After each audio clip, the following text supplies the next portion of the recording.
I'm going to sort of give a fairly general talk about urban models, of which cellular automata models and to a lesser extent agent-based models are really one part. And I'm going to sort of begin by tracing a number of changes over the last 40 years since cyclists have been involved in this field. The three main themes, in fact, which I'll be talking about is first of all the decline of theory. And in that context, I really mean theory about how cities are organised. That it's my belief that over the last 40 years we've actually seen a situation in which quite strong theory about how cities were organised is thought about in the mid-20th century. And as we've learned about cities in terms of their complexity, and indeed as more and more people in society have been involved in cities, then the kind of theories we had in the mid-20th century that people thought were really quite strong and robust have really begun to disappear. And that's actually reflected, if you like, in the different sorts of models that are being built. The land use transport models of the mid-20th century were quite strongly related to theory. Cellular automata models that are the subject of this meeting are much less related to theory of cities than those previous models. And if we look at what's happening at the moment, then we're finding, in fact, that increasingly techniques and tools, models, if you like, are pertaining to many different aspects of the city that really don't add up to any strong theoretical paradigm in that sense. That there are many paradigms, of course we know that in the social sciences. So that's one of the main themes. The second theme, which is taxing us very strongly, certainly in our group at the moment, is the rise of big data. We have some enormous data sets now. For example, in our group we have 6 months of Oyster card data, which is swipe in, swipe out data on the London public transport system, tubes, overground rail, buses, etc. There's 1 billion records in that data set, and we really don't have, many of us don't have the skills to actually open it up. Some of them, some people in the group do in that sense, and that's changing quite dramatically what people are thinking about in terms of cities. And that will continue. And the third theme really relates to the fragmentation of applications that traditionally urban models were directed really at relatively comprehensive land use planning. And increasingly over the last 40 years we've seen this fragmentation of applications, the move from comprehensive to partial in this particular context. Now that's what I'm going to talk about.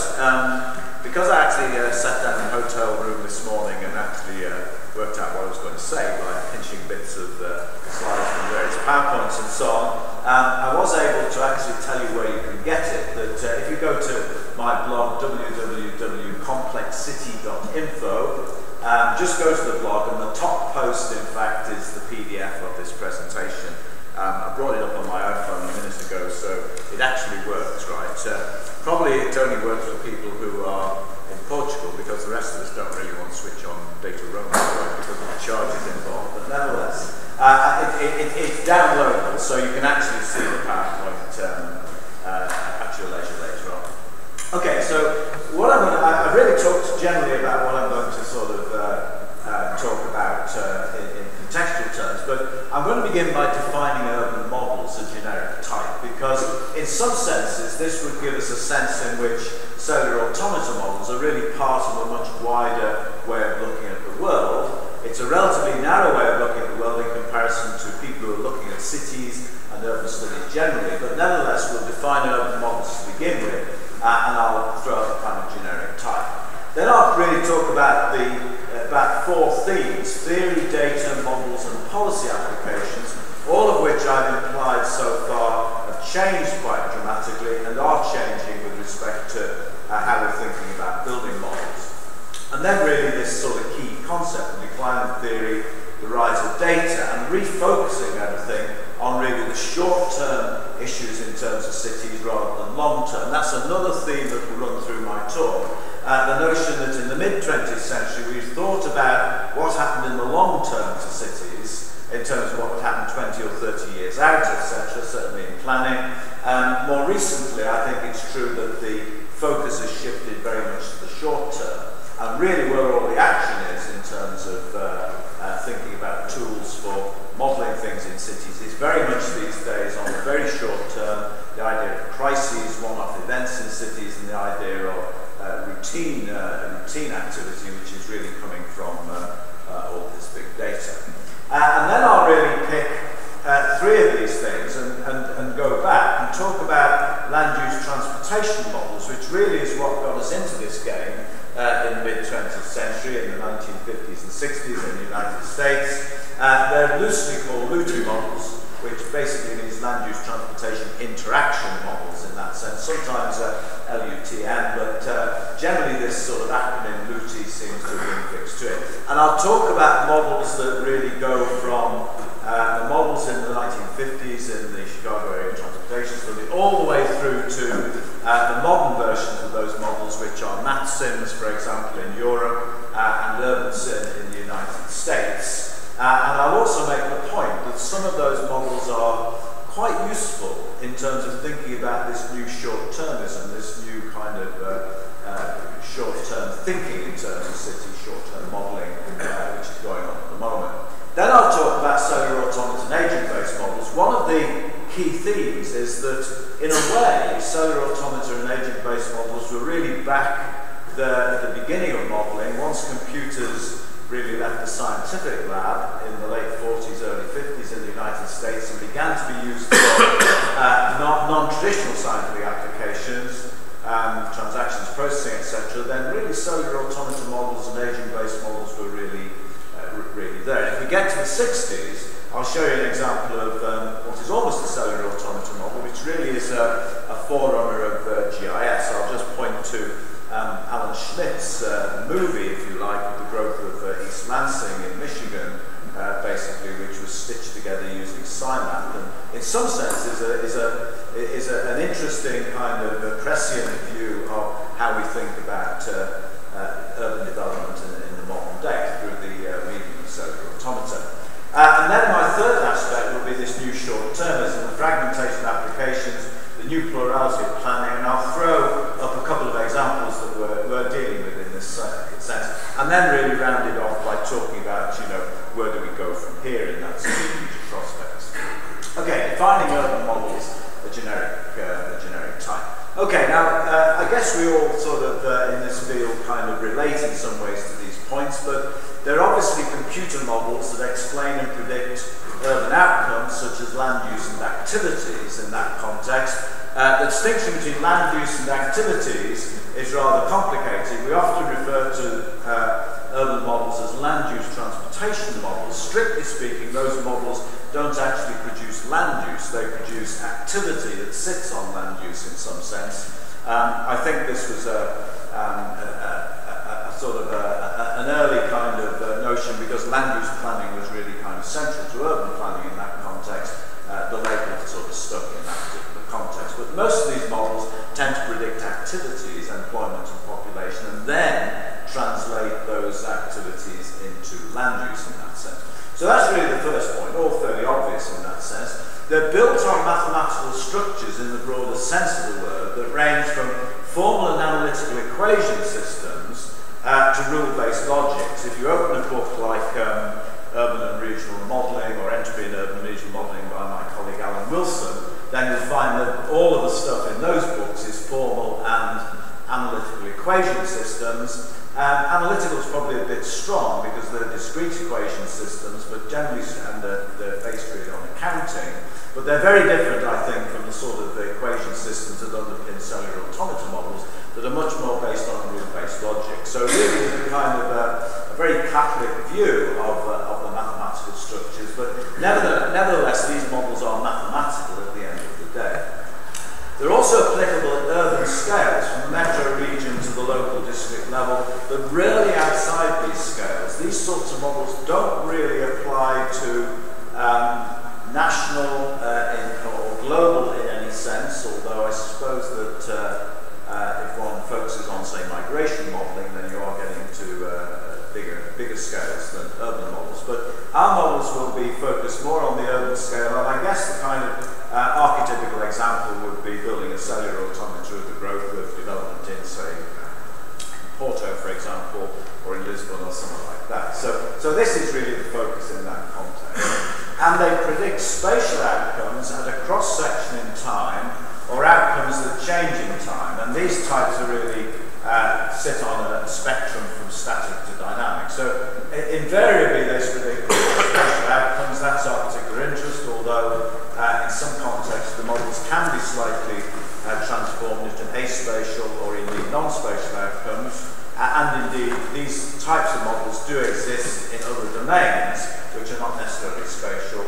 But the key issue here is that these models really divide into those that predict what we see at a cross-section in time, and those that actually predict the same outcomes as they vary through time in that sense. And one of the big distinctions between land-use transportation models, the earlier models, and cellular automata models that came a bit later, is this distinction between static and dynamics. Now we can write the structure as a generic type. This is an equation which appears in lots of places in physics and biology and so on. It's called the reaction diffusion equation, and it can be written as follows. It's very simple. There's really three components to it. And let me just let you take you through it. So, for example, a land use in a zone A, an activity in a zone A at time t plus 1 is equal to the activity at time t, etc., in the same zone, the space in this sense, which is what is loosely called the reaction. In that sense, it's really looking at the past, or it's a proportion of what is there. And then there's a diffusion, which is the movement or flow activity from adjacent zones. So classically in cellular automata models, then these adjacent zones are in the so-called neighbourhood, the Moore or the von Neumann neighbourhood in terms of strict cellular automata modelling.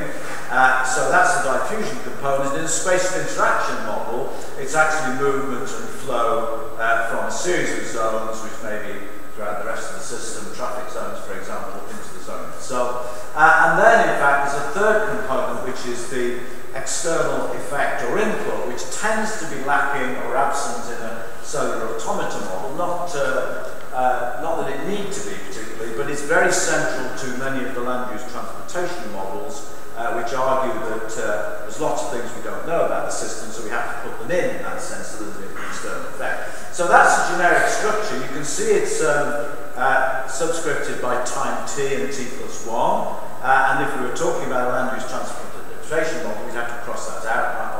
I'll do that when I show the equation a little bit later on. But that's as technical as we're going to get in this talk, in the sense that it's simply saying that all models, in some sense, can be seen as variants of this kind of equation, in that sense.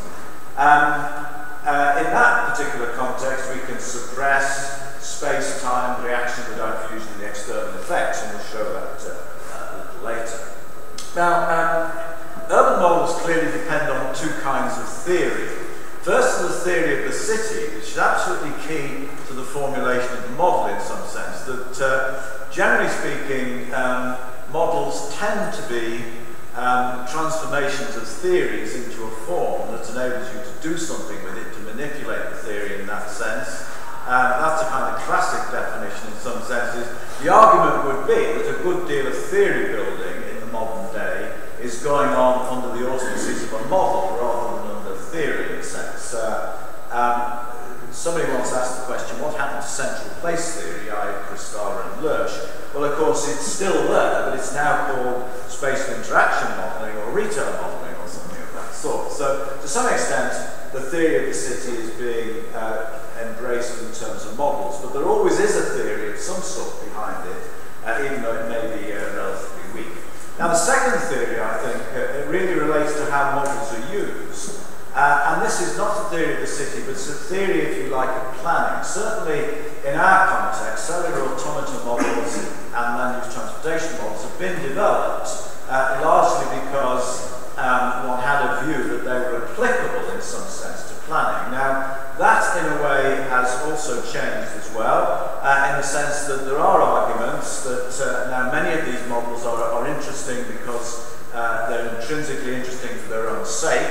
They enable us to actually explore possibilities, to explore ideas about good theories and bad theories and so on, rather than to be applicable to actually help planners think about future cities. But we we ignore the notion of the theory of planning, or the planning support system, if you like, of peril, because much of what has actually developed over the last 30, 40 years is really rooted in kind of policy directives rather than in scientific curiosity in that sense. Okay, so urban models began in the 1950s really in the Chicago area transportation study and really progressed from then on. So I'm going to quickly go through this history in that sense. They also depend on a generic theory of the system, which is not really a theory of the city. It's not a substantive theory, it's a methodology, an articulation of how a system works. And of course, in the 1950s and 60s, in areas such as cities and planning, etc., and also in sociology and management science, and some of these less organised scientific and professional areas, then the so-called systems approach took off. And the systems approach really treated the city more like a machine. And there is now an evolution of the systems approach into complexity theory, which really treats the city as more like an evolving organism. So the difference, if you like, between the systems approach, which to some extent was the methodological legitimation of models in the 1960s and 70s, was the notion of a kind of top-down organisation, and the models were built accordingly, whereas the evolution of these ideas into complexity theory really treats the city, or treats any particular complex system as more as an evolving organism, evolution from the bottom up. To some extent, any real system, of course, is a combination of both bottom up and top down. And the last feature we need to note about urban models is that they appeal to positivism in the sense that we usually wish to validate them against data so that we can be sure they work in some sense, either replicating the past or the present, in the belief that we can actually use them to predict the future. Now, of course, we know that we can't predict the future. If we did, then everything would be different. So to some extent, I'm using these terms advisedly in some senses, that the fact that our understanding of prediction has changed also over this period of time. I'm not thinking here that, I think that philosophy science for many years, the last 100 years or so, have followed Popper's notion that we can't predict the future, that we can only falsify things in this sense, theories in this sense. But nevertheless, that I'm using this to sort of give some sense that the classic way of thinking about an urban model is to replicate what exists, and then if it looks reasonably firm or good in this sense, then there is some basis for thinking about using the model to actually predict the future, possibly in a what-if sense, in terms of informing a group of people thinking about the future in that sense. Okay, so what I'm going to do is I'm going to sort of sketch how these things have changed over this period in terms of theory, data, methods and applications. By theory, I'm talking about the theory of the city. Data, I'm talking about how data has changed over this period. Then in terms of how methods have changed, which really relate to particular types of simulation, in this sense, not particular types of substantive theory. And then finally, how applications have changed in this particular way. Okay, so again, I sort of said this right at the beginning, that if you look at the theory of the city, that generally speaking, there was a sense, I think, in the mid-20th century that we were in the business of thinking about devising comprehensive theories about cities, things that fitted together, and much of the models were based on thinking about theory in that sense.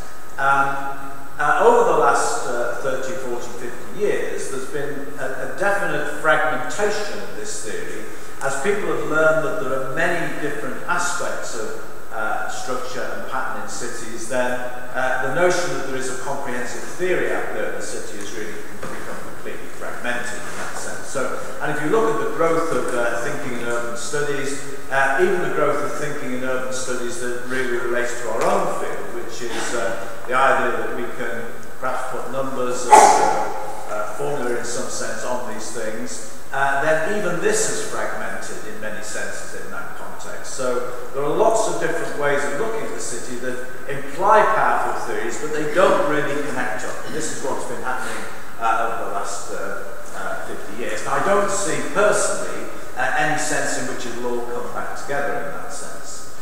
The second issue is that clearly data has changed quite dramatically from the 1950s. The data is collected in a one-off sense, cross-sectional sense normally. The decennial census, for example, the 10-year population census, certainly in many countries in the UK, for example, probably here, certainly in the United States, this was really the gold standard for these models, supplemented by one-off surveys, which are often sample surveys of households, particularly for transportation in that sense.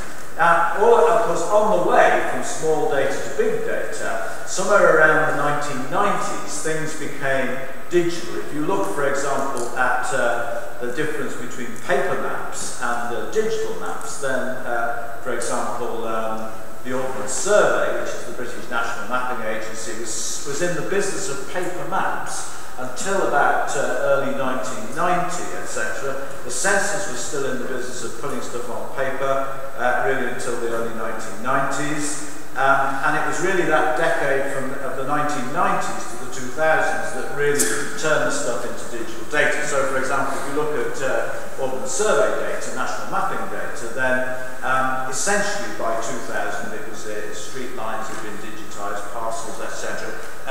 Paper maps have been converted into digital. So, in some sense, the medium through which data has actually has changed quite dramatically in the 1990s. It's no accident, really, that the 1980s and the 1990s saw the rise of GIS, because GIS depends on digital data in that sense. But of course, what's happened in the last 10 years is that as these various kinds of devices that we use to unlock digital data, computers of various sorts, miniaturized and so on, then those devices themselves have been able to actually sense things in that sense. The whole sensing revolution has taken place.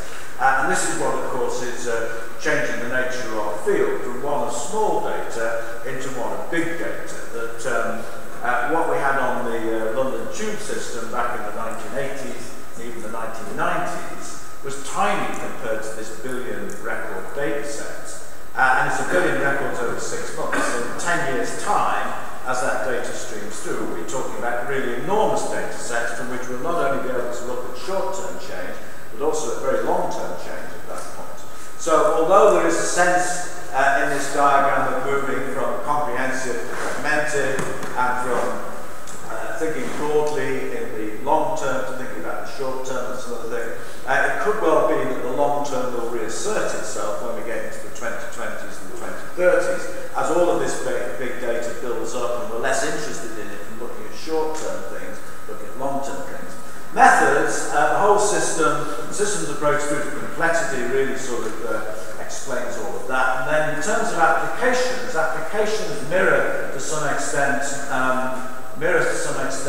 the comprehensive to fragmented, in the sense that the idea of a comprehensive land use transport plan, which was very characteristic, I think, of planning systems in the Western world in the 1950s and 60s, has actually more or less collapsed. If you look at Britain as a case study, then by and large you can these days put together local plans, and they will actually produce a mosaic that covers the country in a sense. But the notion of comprehensive planning, where these local plans are kind of stitched together to look at the big picture, has really gone almost entirely in that sense. So partial and occasional is the watchword these days, and in some senses the rational comprehensive planning program that really was established in the 50s and 60s has now turned into a much broader context. In our context, we refer to it as planning support systems, where many techniques can actually be used to inform the planning process.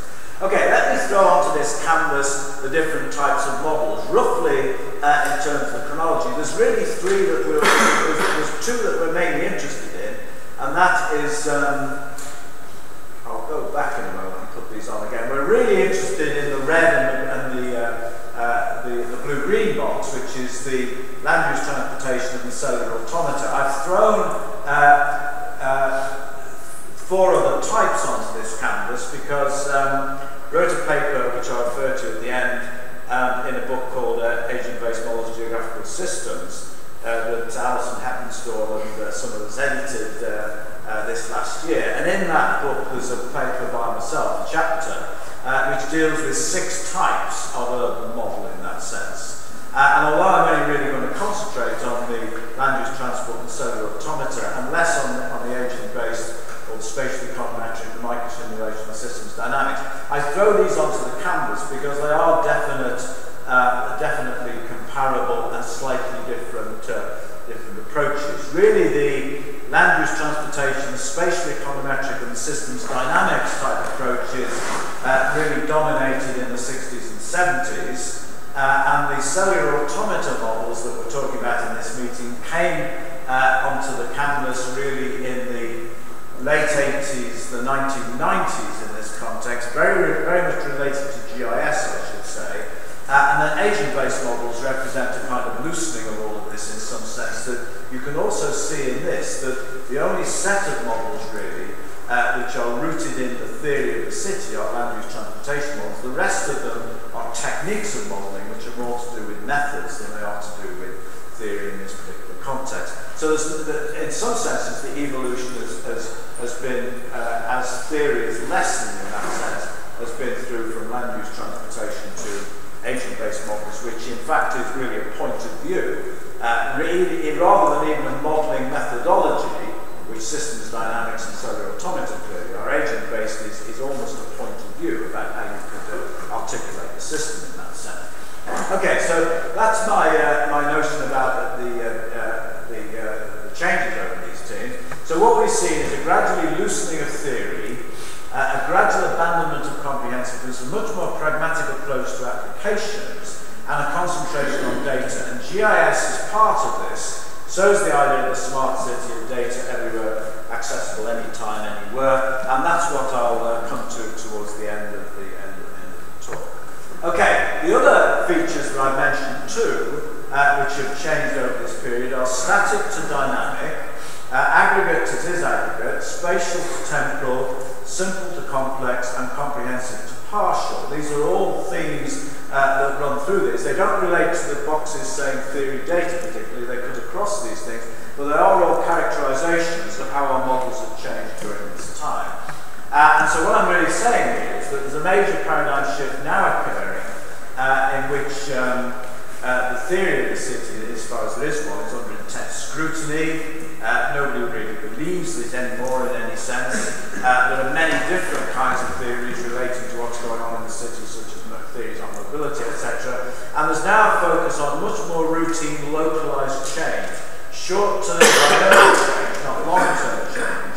And these are the sorts of reasons I think that we need to be aware of in terms of the notion about our various sorts of urban model. Okay, let me. How are we doing for time? Where's Nuno? And you. Okay. Yeah. Are we doing for time? We're all right. What? Okay, so I'll probably go for another 20 minutes, then I'll have some questions. Okay, land use transportation models. I believe these are the closest to the standard theory of the city, which was developed in the mid to late 20th century, and that theory was essentially a model of urban economic structure and transportation based on the monocentric or quasi-polycentric city in this context. I was flicking through the proceedings book actually, and flicking through each one, looking at the references and so on, and what came out in these proceedings that, interestingly enough, the word William Alonso, his location in theory book on the housing market really, location of land use, his book from his PhD thesis at Kent, and published in '64, I think by Harvard University Press, is clearly quite still influential, and to some extent, it's probably the best statement it's the early statement of the von Thunen model really applied to cities around about the 1960s through to the 1970s. And indeed, it's the actual theory that Fujita, Krugman and Venables, Fujita is an urban economist, really developed for the spatial economics book in the late 1990s in that sense. So to some extent, that was the theory of cities combined with notions about transportation, spatial interaction, and so on.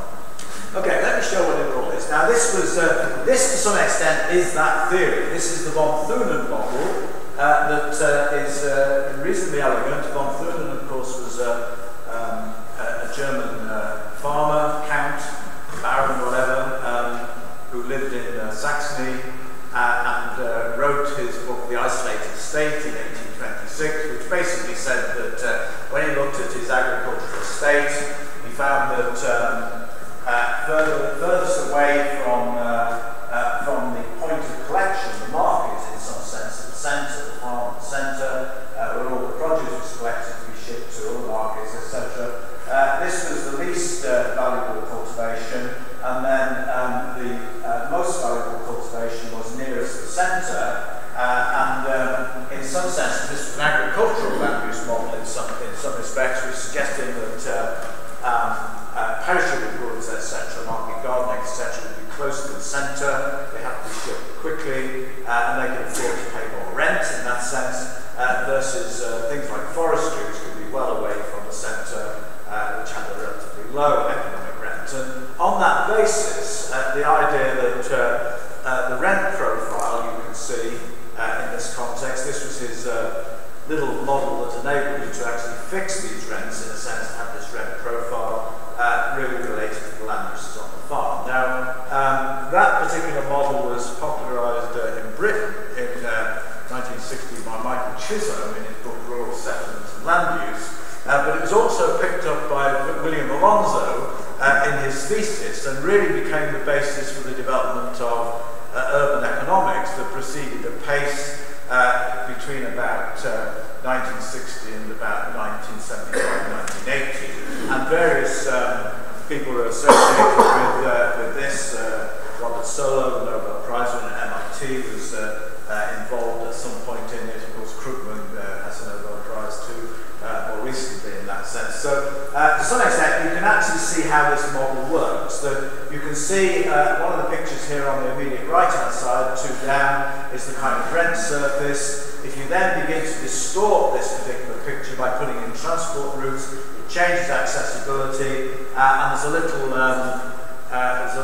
model that's on our website. It's not due to me, it's due to Phil Stedman, and you can still go to that old web page and still pick up the little model that enables you to download. It's like a kind of 3-button GIS, but for the von Thunen model in a sense, so you can get that. So, and again, to some extent, that represents this theory of the city.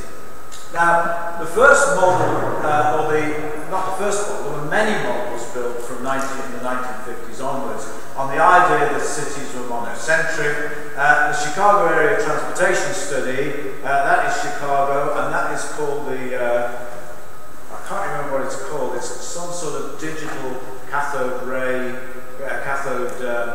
display device, which was developed in Chicago in 1960. So looking at the screen and showing the trip distribution from outlying suburbs into the centre, etc. So it's really a very early digital device, which really just indicates to us that the Chicago Area Transportation Study Commission had lots of different ideas about how the city could be modelled in that sense. So transportation was all important in this. This is Larry's model of Pittsburgh. In the 1960s, which represented the kind of one of the most comprehensive of these models, one of the most intelligible of these, and how we divided the system up into small zones, which is interesting enough on a grid-based system in this particular context. And these were the models that really began to be developed and supported using spatial interaction theory, etc. Here's a couple of computer graphics that I've thrown on that I've picked off. Early versions of trying to develop these. This, in fact, is Melbourne in Australia, which is 5 zones, so it's used in an educational context in that sense. But more recently, well, let me just say that in terms of my generic equation, how the land use transportation model fits in this. Let me just go back and say that, remember I said we had reaction, diffusion, the external effect. If you cross out time in this sense. If you cross out the reaction term and you cross out time in that sense, because these models are static, right? They build the system at a cross-section in time. They explain how people living all over the city in AJ, in zone J, activity relate to zone I in that sense, so they're looking at flow in this particular context. There's also an external effect, which is quite dramatic in these models, that drives it, normally in the employment sector. So this really is the reaction diffusion equation in terms of the language transportation model, taking out the idea of time. Time was not significant. It was assumed in those days that cities were in equilibrium in some sense. That's another issue that's been thrown out of the window over the last 40 years, that we now know that nothing is in equilibrium. In fact, the economic crisis has brought it home to us that really quite dramatic things can actually happen rather quickly if you're in societies and cities. Okay, here are some recent examples of language transportation models. This is Greater London, and you can see the Greater London on the middle diagram on the left. There is the 33 boroughs. These, in fact, are wards in this sense. This is accessibility, and the red represents high accessibility. This represents low accessibility. Why is the centre low accessibility? Well, if you cross that cordon in the car or the vehicle, you're paying £8 a day, and that's quite a lot of money, and relative to the rest of the system, that's a big negative effect in that sense. The accessibility is lower in that sense in London. And these are wards. Now, what effectively has happened in the interim is these sorts of models can now be run in a fraction of a second. This is our Greater London model out to the outer metropolitan area. You can see that the Greater London region, that's from Heathrow Airport, is about here.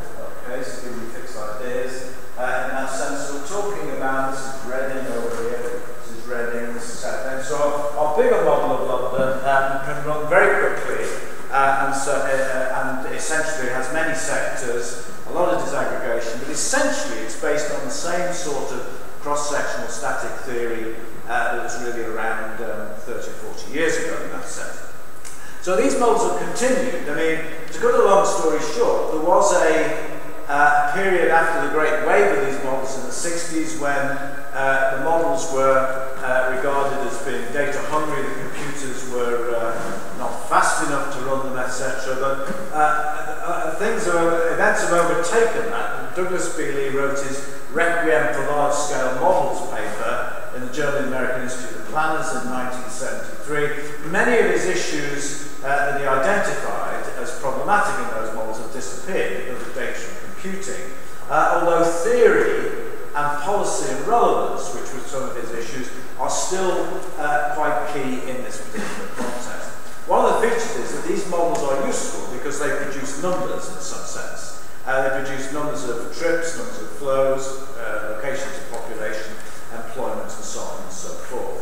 And here's a couple of examples of how they're linking this to modern software. This is Google Earth, so the model runs on the desktop, and you can link the stuff to Google Earth on the fly, basically. So really, it's simply an illustration that everything is connected to everything else in terms of software these days, and one can elaborate and visualize and produce these things into a form which can be much more intelligible than the kind of outputs a few years ago. And that really is now I can't really run this. I said if I have time I'll run this model. In fact, it's always dangerous to do this because you always get things in the wrong folder. And I try it in the wrong folder, basically. So, but anyway, this is a kind of simple one-window model of that, and you can click through the various stages and then produce some outputs and so on. So it works reasonably fast, even on my 5-year-old Vio, 4-year-old Vio, it works reasonably fast. In fact, it's almost instant when you see it on a reasonably good contemporary laptop. And in fact, we have a web version of this because everything is moving to the web. All the software is moving very rapidly to the web in this particular context.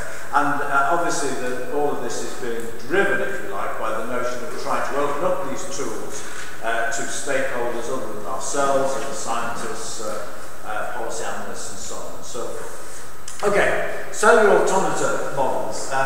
It's taken me 40 minutes to get to the point of the message of this conference, right? But nevertheless, we can't spend the entire time talking about cellular automata. Okay, now the big difference, I think, and I'm going to talk about this in my paper with Paul Torrens and David Silver on Saturday, is that these CA types of models are much less rich in terms of urban theory.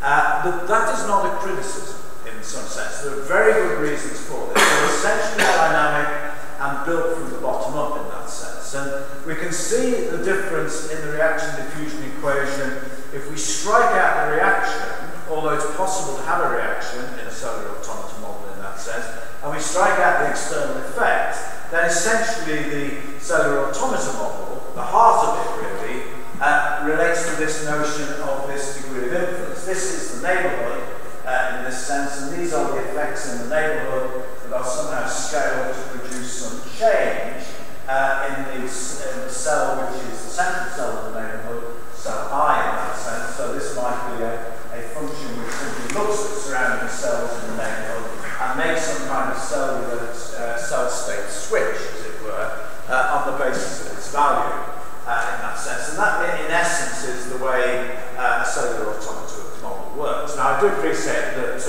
there are many variants of these things in this particular context, but usually there's no external effect. If there is an external effect in the cellular automata model, often the cellular automata model is embedded in a wider suite of models. So, for example, Roger and Guy England's various applications of the metrodynamica and dynamica in the Batty project, for example. I'm never quite sure I'm getting this right, but anyway, you guys have actually nested these things in a much wider suite of models. So, to some extent, there are external effects, and I think you can formulate them with external effects in terms of themselves. But essentially, the diffusion element is the heart of the model neighbourhood. Okay, now almost as soon as Luti models were invented, land use transportation, there were experiments in developing cellular development models. And in 1960, Chapin and Weiss in the University of North Carolina developed a model for the growth of Greensboro, North Carolina.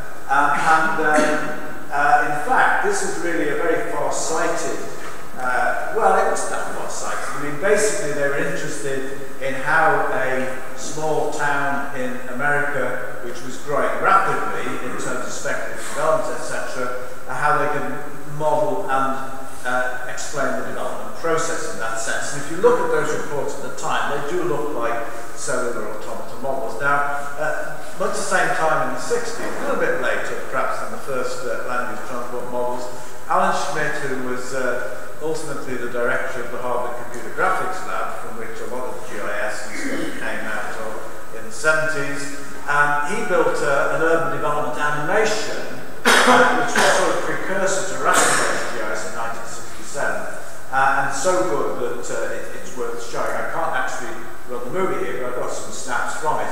It takes data from the, I should say, the mid-19th century. It starts at 1850, and it has digitised land parcels in East Lansing in Michigan from 1850 to 1965, something like that. And he prints SciMaps, symbol mapping type maps, and he prints lots of them, and in a time-honoured way of putting together a movie, he uses the maps as frames, basically, and then, I suppose, using a movie camera of some sort, actually develops the animation. Now, these are the frames. That's really pretty bad, right? I mean, and this is the kind of map. So if you actually see it, it really looks like peering through. It looks like looking at the growth of something through a fog, basically, in a sense. But it's 1967, right? And in some sense, it is exactly what we see in terms of the animations. I'm sure we'll see several animations at this meeting, which are very similar. Of course, there's no real model behind this stuff. There are no really development rules, although you can begin to see the rules in some sense in terms of the way the city grows and the way the transportation network grows, etc. Now, I think that's probably on my complexcity.info site. But it's very easy to get on the web. If you key in Alan Schmidt, East Lansing movie, you'll probably get a movie will come up with Jack Dangerman at the ESRI Users Conference because he gave Alan Schmidt an award a couple of years ago. So that will direct you to where this thing is available. Nick Chrisman's book on the Harvard Computer Graphics Lab, which is an ESRI book, actually contains, there's a disc I think in the back of it, it actually contains the movie. Okay, now CA models. Let me say something very briefly about CA models. I'm not going to belabor this point. CA models, generally speaking, work on the basis of dividing the city into a grid of cells. Cells needn't be regular, they needn't be the same shape, that is. They needn't necessarily be, the neighbourhoods around them needn't necessarily contain the same numbers, etc. But nevertheless, there is a grid or a tessellation of cells. So there are neighbourhoods defined around each cell. The neighbourhoods could be, in the strict cellular automata context, they could be small, like the Moore neighbourhood, or they could be the whole city. And then there's a bunch of rules, what happens in the neighbourhood as the cell switches state over time. And these rules are exercised quite religiously from one time period to another. Now, all of that you know, because that's the basis of many of the models that we were talking about in this conference. The CA models are not strict in the traditional cellular automata context. And there's some argument about this issue, I think. Traditionally, CA models that generate, say, a fractal, like self-similar structure, are strict in the sense that you can see patterns emerging, you can see what happens at the local level, emerges at the more aggregate level. But in the applications to cities, it's less easy to see emergence, although there may be emergence in them. In this sense, they're more like GIS models, and I tend to think that the reason why they've become popular in some sense is because a lot of raster-based GIS, cellular GIS in a sense, supported early development. So I think the Keith Clark model, for example, Sleuth, is very much a classic. When you look at Keith himself, he was a remote sensor involved in early GIS, so raster-based data was sort of central to thinking in that sense. Now, so they've had a much stronger affiliation with GIS, whereas land use transfer forms have had hardly any relationship to GIS, only latterly that they've been linked in some sense to GIS. Okay, now, here's an example of the diffusion process in that sense, where we place the neighbourhood over the cell in question, and this is a rule that says if one or more cells is developed in the neighbourhood, then, and you can see we've got a cell developed in the centre of the grid, and we place the neighbourhood, and one cell is developed, then the cell in question, where the neighbourhood is centred, actually changes state. And that particular rather general rule leads to a kind of a classic diffusion, and here are some patterns that can be developed. This, in fact, is worth noting. This is the diffusion limited aggregation model of physics, which is essentially a stochastic cellular automata model in some respects. Okay, and here's a couple of models that we've been involved in. This is our GUM model. It's very old now. It relates to Yitchin Chi's thesis in Buffalo in 1993, I think, we produced his thesis.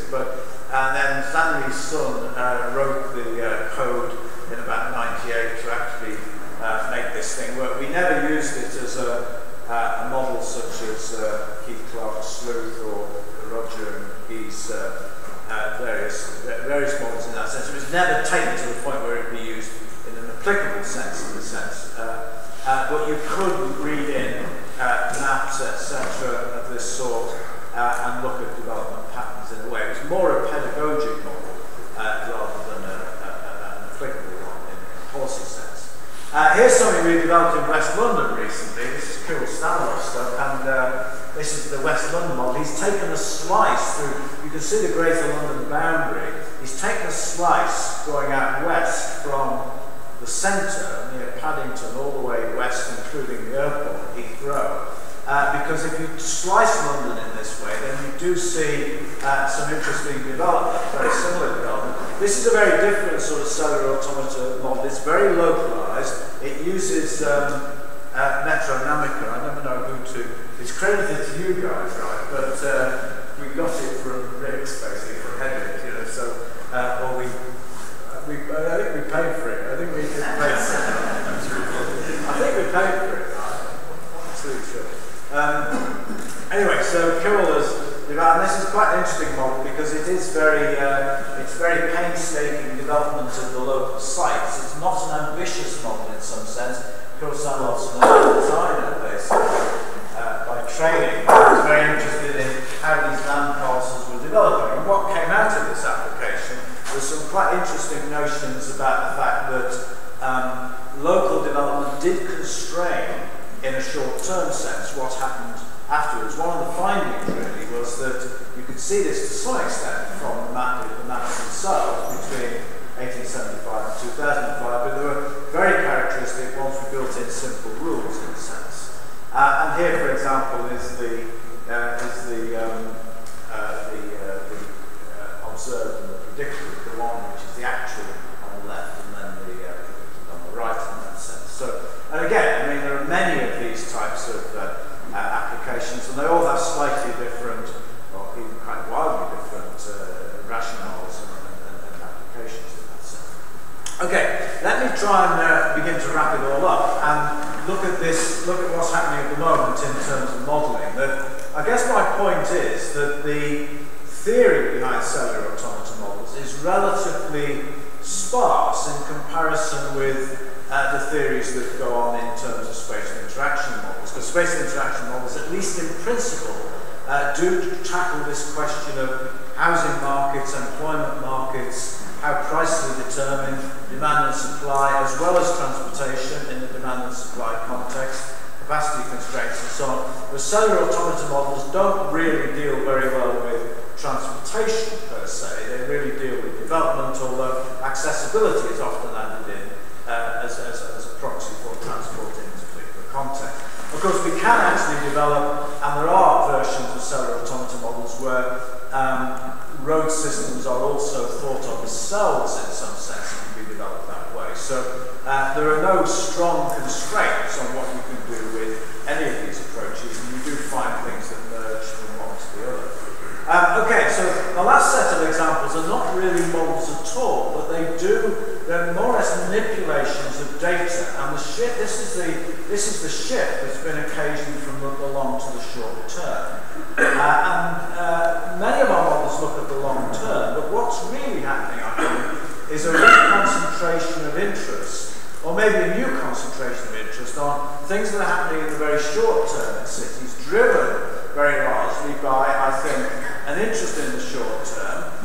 Certainly, our stakeholders are much more interested in the short term than the long term in that sense. And there is some theory in this, theories of mobility, particularly time-space budgeting and activity modelling in transport, which is an enormous growth area with quite a lot of interesting rich theory and links through to econometric approaches with discrete choice modelling and so on. So to some extent, theory is not absent by any means, and many of the outgrowths of the highly disaggregated semi-dynamic land use models such as MatSim and UrbanSim, I guess Transim, of course, Transim's really is the forerunner to some extent for each of these, but any of these sorts of models to some extent begin to pick up on these new data sources. So it's this new focus on mobility and flow tools. Okay, so set that. Okay, now if you go to Vimeo or go to that website which is http://simulacra.info or go to our blogs, then you'll get this movie which is actually 7 days worth of flows on the London public transport system. So actually there is here in Portugal some excellent examples. I don't know which group do it, but the group that are doing it's part of the Portugal MIT program, yeah.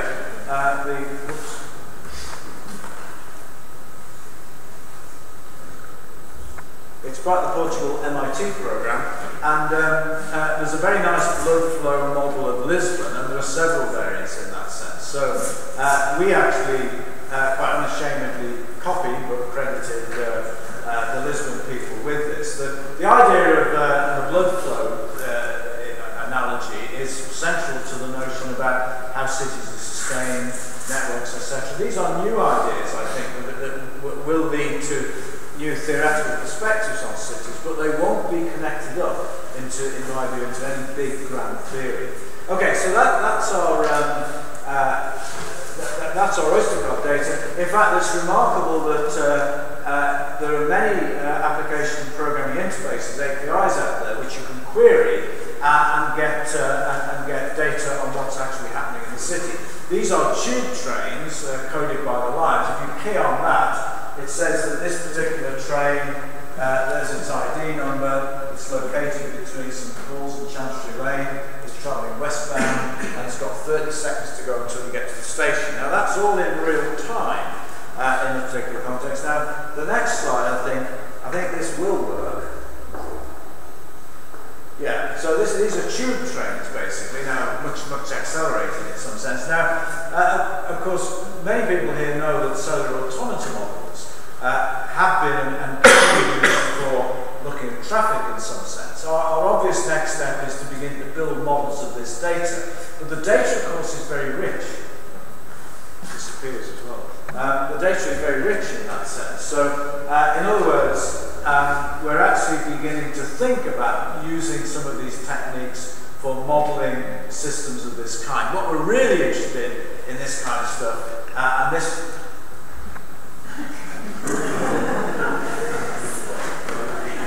got a life of its own here, showing all the warts and all. Let me just go back. What we're really interested in is...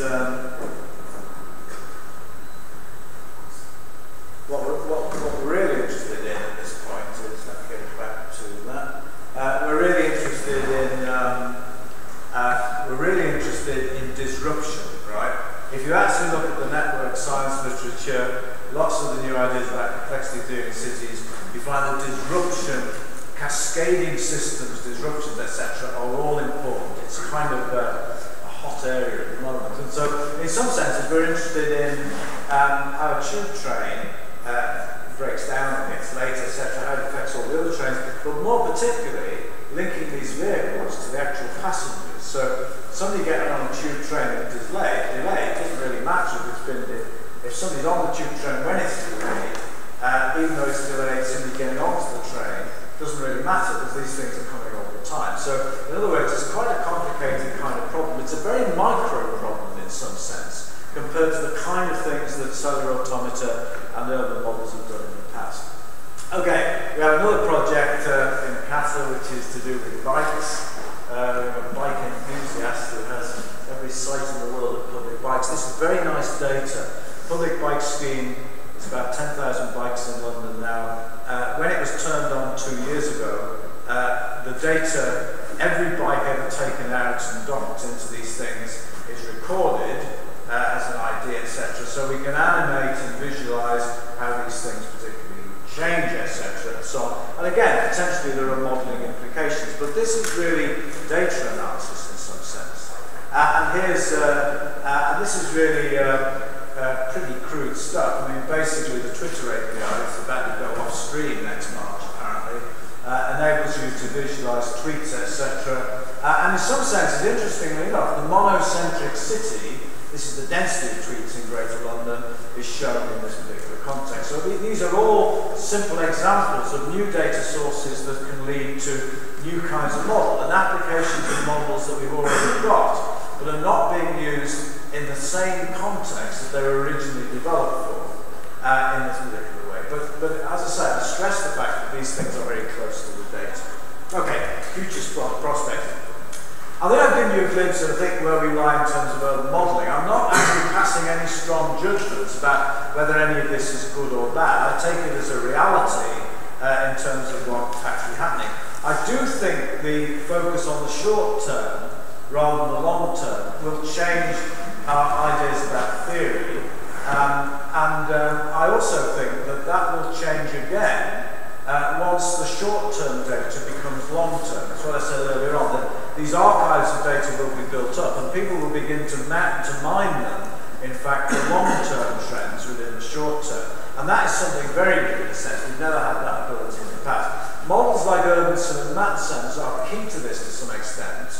And all of this, I think, implies that the science is very rich in that but there would be no strong theory, comprehensive theory, to tie it all together. That's consistent, I think, with the fact that so many people these days are interested in what's going on in cities and have different views of what really cities are.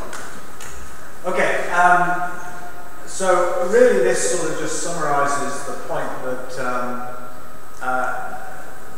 really I made at the beginning. I think the assumption was, 40 years ago, that a theory of cities would be developed and that it would extend itself and strengthen itself. And in fact, quite the opposite has actually happened. That if you look at the, not only demise of these theories, demise of the disciplines or the domains which were around them, such as regional science, which was based on the idea that there would be theory in that sense. I mean, regional science now is essentially a conference circuit, as far as I can see, containing a whole variety of things which loosely relate to the economy of regions, cities and regions in that sense. Okay, so the other key development, I think, is that urban models have never been routinized like GIS, that Sleuth and Metronomica, I think, are the nearest things we've got. But when you look at land use, in terms of cellular autonomy, when you look at land use transportation models, DRAM MPOW, which was the Steve Putman model in the United States, sort of was applied in many places. Urban Sim has been applied, NatSim has been applied, and so on. These models have not been applied. They've always had the innovators or the developers of the model actually involved in the application. They're not things that you can take off the shelf. They're simply too complicated, and they have to be tailored to specific situations. And that's a very interesting issue, because it conflicts, I think, with a lot of ideas in modern software, that the software will become universally applicable and available. And that's not been the case, and doesn't look as though it's going to be the case in the context of both land use transport models and indeed cellular automata. Okay, finally, I think, let me just look at the last paragraph here, that we do stand at a dividing line at this point, I think, and it's not easy to see the way forward. I tend to think that what's been happening will continue to happen in that sense, but we'll also get new developments of theory, and our models will unpick our models in some sense that we've got and use them on much more specific issues. So the tools that are involved in our models will be unpicked and actually tuned in some sense to much more partial applications in that way. Okay, I've spoken for long enough. Let me just leave you with there's the reference to the chapter in the Alison Hackenstall book, and our blogs. If you want to look at what we do in CASA, then that's our blog aggregator, and the blog aggregator is better than the web page these days. And my own blogs, Complexity and Spatial Complexity.info, Simulacra.info. I think on some of these you can miss the www out, I should say. And that gives you an idea of what we're doing, and much of what I've been saying is contained in that. But you can find the presentation at this particular point. Thank you very much.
how we manage a project that we're on the last 2 years that not must deliver results supposedly useful to, let's say, a planning agency, how can we possibly be comprehensive in terms of theory when there is this focus that is put on us? Do you see a link there, or yeah. it's...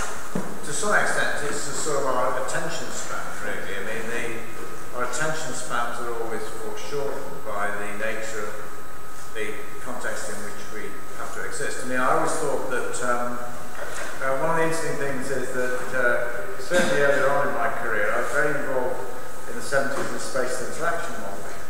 And in spatial interaction modelling, there were all sorts of interesting paradigms that you could think of the spatial interaction model as an optimization model. And it began to open up all sorts of vistas that related to planning and this sort of thing. But the problem was that almost before you had a chance to do that research, things had moved on somehow. You know, people say, oh, we don't want to do that anymore. And in terms of funding, I mean, it's almost impossible to do serious research now, I think, in the context of, say, for example, in the UK. Every research project from the research councils now has to be matched in some sense to outside agencies, it has to be applicable in some sense. And this even goes for projects in history and stuff like this. I mean, and to some extent, driven by this notion that what we're doing has to be legitimated by people other than those who we're doing it with, so to speak, i.e. And those short-term horizons are driving things to some extent. That has to be added into this big picture, which could be the same, that all of this new stuff, right, in a way, which is driving the world, is also kind of promoted by this particular context. So there's much more emphasis on needing to demonstrate things quickly in that sense. I think there is a relationship, definitely, in terms of the way the world is going in that sense. Just ask you to identify yourselves, just for you to get to know each other and the audience. Yes, then absolutely. Hi, I'm William Vivek from the Netherlands. That's why it's good for water research. And I would like to maybe give a little bit of hope here, because it seems all a bit short-term projects. I hear problems in research. I work maybe a bit outside of the field that most of you work. I work in water, mostly in flooding. I work a lot with climate adaptation policies, urban policies and climate adaptation as a meteorologist. And I see the need for long-term perspective, especially in fast-changing areas in Southeast Asia, Latin America, in Africa, for long-term projections of urban development, land use changes, etc. Mostly to create also baseline models for how that's going to affect the climate, how is that going to affect, for instance, flood risk, etc., etc. So maybe outside the traditional field of planning, and I absolutely agree that planning is in crisis, especially here in the West, also because of the economic crisis. But outside of that field, I think there is a broad need for models that look a bit beyond the coming years and look at long term. Yeah, I mean, I would respond by saying I entirely empathise with that point, that in some senses the abolition of long term, say in, I can only speak for the UK in this particular context, is extremely problematic. But it's being driven and reinforced by all of these other things. I mean, it's sort of it was driven originally, I think, by the fact that any kind of long-term economic planning or city planning, etc., always seemed to produce things that were unacceptable in hindsight. Of course, it always will be. But this short-termism is being driven by new data sources, instant thinking about issues that relate to the occasional but very short-term, the one-off in that particular context. And I think we need to strike a balance, basically, in some sense. I'm not saying these short-term issues are irrelevant. They are clearly relevant in some sense. We've never had a chance to do much about them in the past. And they've not been significant in the public consciousness either, to some extent. But the long term is equally important, I agree. Well, just one comment more, the delay. Yes, I actually quite agree with your view in the sense of this kind of paradox between, on one hand, we have this kind of fragmentation of theories and models, particularly models, and this lack of an overall view, more elaborated view on how a city works. Kind of, but why is that? Because I also agree with this view.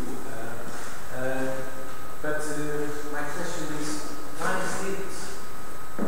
Is this just because we have this idea of a city as a social construction, and that creates quite a number of difficulties in modeling it, or where's the fault in the theory?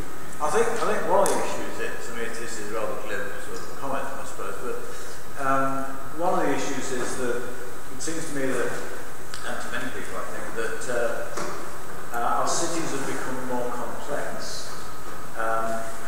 As we, as individuals, have become a little bit more wealthy, as we become less conservative in modern society, there seem to be many more degrees of freedom, if you like, in our cities than there used to be. You know, when everyone had to go to work 9 to 5, it was very regimented in that sense, and it's easy to see why people thought that the city could be explained, because you know, cities have this unique attribute of looking the same from generation to generation, but the generations are completely different. I mean, look at the City of London. The street pattern is the same as what it was more or less in 1666, but there were 50,000 manufacturing jobs in the City of London in 1950. They're all gone, basically. There aren't manufacturing jobs even in Britain now. I mean, sort of as far as one can see. So in some senses everything changes, but things remain the same. And that's a very complex phenomenon to try and explain, particularly as individuals have got more mobile and are able to exercise more choice. I mean, you can point to countless examples of this in terms of, you know, what we know about. I mean, when the accession countries joined the EU about 8 years ago, 10 years ago, like Poland, etc., it was forecast that 20,000 Poles would come to Britain, right? And the government forecast this. And only when people began to observe these big coaches on the M4 motorway saying Dublin, Warsaw, you know, and these coaches were going, only when the street signs began to be changed in Peterborough, you know, into Polish from English, did the government wake up to the fact there were 1 million instead of 20,000, right, Poles in Britain. And this speed of change really relates to something which is unprecedented, and it's making cities very complex animals to deal with. Given the fact too that more and more people are interested in trying to say something about cities, they all have different perspectives. So it's part of what you said, you know, the city is a social construction, and there are just countless different ways of socially constructing it from the point of view of the individual.